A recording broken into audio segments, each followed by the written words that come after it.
ரெண்டாவது என்ன செய்யணும்? அப்போஸ்தலர் 16:18 வரைக்கும் வாசிங்க. புதிய ஏற்பாடு பக்கம் 186.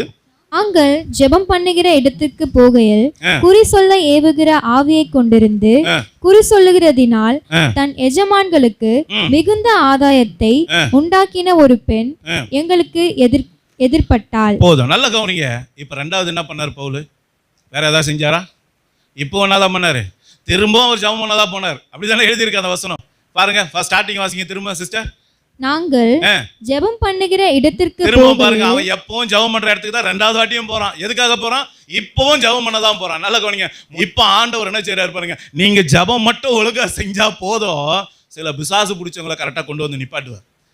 சில பிசாசு பிடிச்ச ஆள் வரும், நீங்க போனாலே அது ஆடும், நீங்க பேசினாலே அது ஆடும், நீங்க ஜெபம் பண்ணாலே ஆடும். உங்க வேலை, என் வேலை என்ன? அதை துரத்துறது. அல்லேலூயா. ஆடுதுனாலே விஷயம் தெரிஞ்சுங்க, கர்த்தர் உங்களை தான் அதை பிசாசை துரத்துறதுக்கு அதிகாரியா வச்சிருக்காரு, அதிகாரத்தை கொடுத்துருக்காரு. அப்ப நல்லா கவனிங்க, நீங்க சுவிசேஷம் அறிவிப்பதற்காக, நற்செய்தி அறிவிப்பதற்காக ஆண்டவர் என்ன பண்றாரு? ரெண்டாவது ஒரு காரியத்தை செய்யறாரு. முதல்ல சகோதரி கூட்டத்தை கொண்டு வந்தாரா? இப்ப என்ன பண்றாரு? அந்த ஊர்ல பிசாசு பிடிச்ச ஆளெல்லாம் என்ன பண்ணுவாரு? உங்க வீட்டு முன்னாடி கொண்டு வருவார். நீங்க ஜெபிக்கும் போது அந்த இடத்துல வந்து ஆடும். நல்லா கவனிங்க.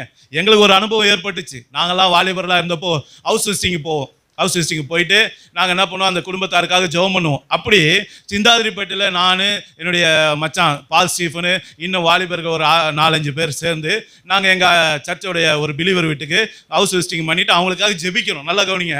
நாங்கள் ரவுண்டாக அப்படி ஜெபம் பண்ணுறோம். நல்லா கவனிங்க. கதவு சாத்தி இருக்குது, ஏன்னா அது வாடகை வீடு இல்லையா, அதனால் கதவு சாத்தி இருக்குது. அந்த சிந்தாதிரிப்பேட்டை பகுதியில் நாங்கள் ஜெபம் பண்ணிகிட்டே இருக்கோம். திடீர்னு பார்த்தா எங்கள் காலெல்லாம் யாரோ தொட்டு தொட்டு கும்பிட்ற மாதிரி ஒரு எண்ணம் தோணுது. எங்களுக்கு ஒன்றும் தெரியல, ஏதோ நடக்குது, சரி கர்த்தர் ஏதோ செய்கிறாரு அப்படின்ட்டு நாங்கள் நல்லா ஃபயராக ஜெபம் பண்ணிட்டு இருக்கிறோம். நல்லா கவனிங்க. ஜெபம் பண்ணி முடிச்சு பார்த்தா ஒரு சகோதரி காலை விழுந்து தொட்டு தொட்டு கும்பிட்டு இருக்காங்க.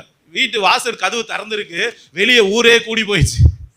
இது சிந்தாதிரிப்பேட்டில் நடந்த விஷயம். நல்லா கவனிங்க. அந்த அம்மா பிசாசு பிடிச்ச ஆளு. அந்த அம்மா என்ன சொல்லுது? இவங்க நமக்கு ரட்சிப்பு சொல்ல வந்திருக்காங்க, ரட்சிப்பு சொல்ல வந்திருக்காங்க, ரட்சிப்பு இந்த வசனத்தில் எழுதி இருக்கிறது அப்படியே எங்கள் வாழ்க்கையில் நடந்துச்சு.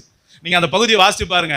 அந்த அசுத்தாவி பிடிச்ச ஆள் என்ன பண்ணிச்சு? பவுலை பார்த்து, அவங்க கூட வந்தவங்களாம் பார்த்து, இவங்களாம் உன்னதமான தேவனுடைய ஊழியக்காரங்க, இவங்க ரட்சிப்பின் வழியை நமக்கு சொல்ல வந்திருக்காங்க அப்படின்னு சொல்லிச்சு. நல்லா கவனிங்க.